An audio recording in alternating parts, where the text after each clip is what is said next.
It's Deace in the afternoon on News Radio 1040 WHO. And we're back, 6:09. Welcome to Hour 3 of Deace in the afternoon here on News Radio 1040 WHO.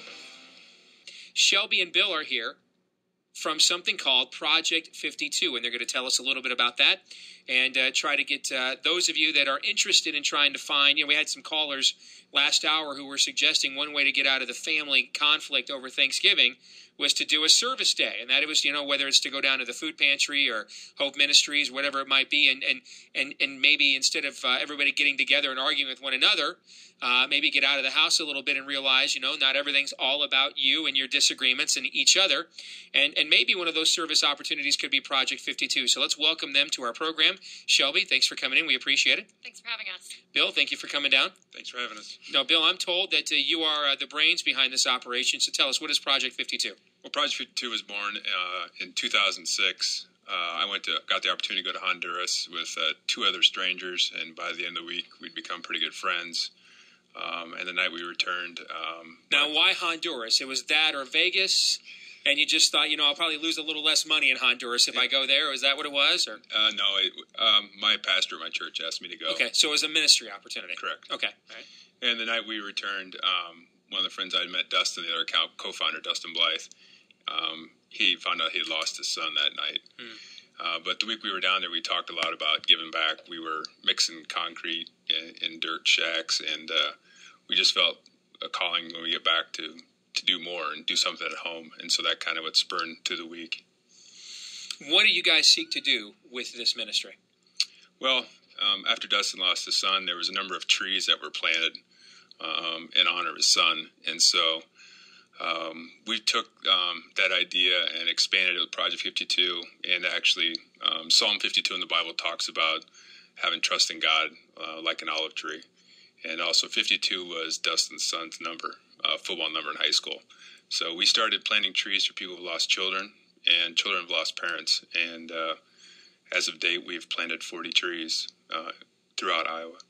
Shelby, tell us a little bit about how you got involved with this. Well, I got involved. I'm good friends with Dustin Blythe, the president of Project 52, through RAGBRAI, actually, from years way back. And we kind of, our RAGBRAI group had coordinated over the years to adopt families in the area, families in need over the holidays to provide holiday gifts and food.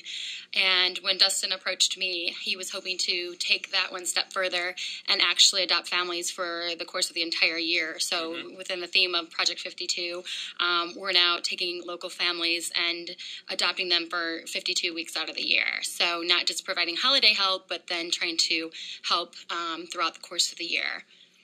Give us an idea of how much you guys have been able to help, how many families you've been able to help over the last several years. We've probably, I think we're over 15 families now.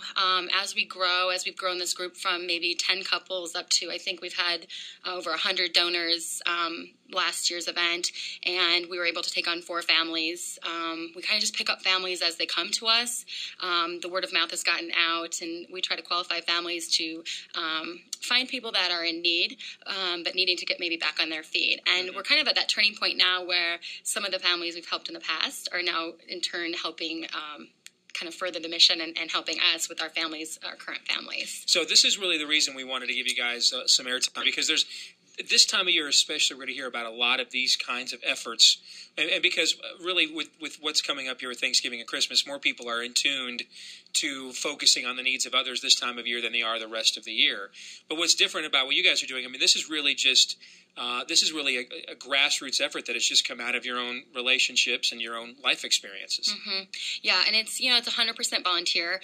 Every donation that comes through our door is returned 100% to either the tree program or the families that we're helping. It's all the administrative costs are picked up by the board and different volunteers that help with Project 52. The other thing I've liked about this is we've had the opportunity to kind of meet these families and actually kind of interview them and see where they're at in their lives. and not only be able to come in maybe with some financial resources, but we've done things where we've helped with children, we've helped rake yards, getting them into the right programs to get them in school, get them maybe back on their feet. Some of our families, there's such a variety. We've had some where it's a widowed parent just trying to get back on their feet after the death of their spouse and get their kids where they need to be. We've got a local family that's got a child with a pretty severe genetic disease, and we're trying to help them get things for their child and also take care of the rest of the family. And we've also had some single moms trying to go to school and, just need a little assistance to get them through their school program so that they can turn around and in turn provide for their families down the road. Talk about both. I'd like to get both of you to just spend a minute discussing what is, when you get involved in other people's lives at this level, what kind of an impact does that have on you?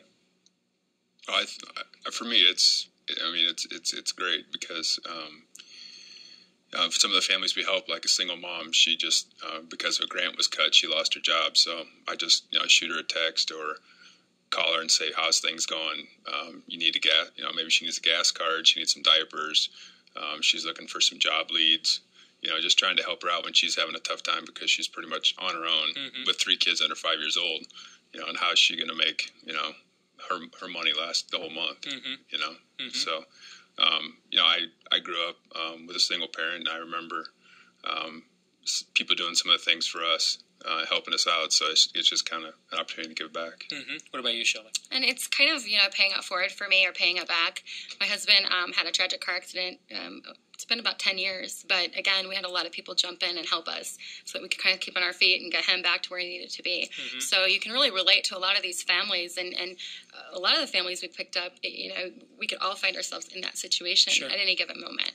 And being able to have that empathy and kind of come in and see, as things progress forward. One of the quotes I liked from one of the letters we got was, Project 52's compassion for strangers and drive to help amazes me to this day, and we will never forget what you've done for us. So there's been a lot of, gratitude back from the families and the families wanting to help. So how can our listening audience, as we wrap this up, how can our listening audience help you guys out? What would you like from them? They can come out to the event. We're going to have an event at the Cabaret West Glen, out just off the interstate out there by Jordan Creek on November 19th. They can come out to that. They can also go on our website, which is just the letter P as in project, number 52.org, and they can donate online or they can mail it in. There's also contact information on there if they want to call or email. And if it's a business that wants to help out with it, maybe a raffle item or something like that, we'd welcome that also. Okay, p52.org is the website. Correct. All right, again, the website's p52.org. Thanks, guys, for coming down. Great, thanks for having us. Appreciate it.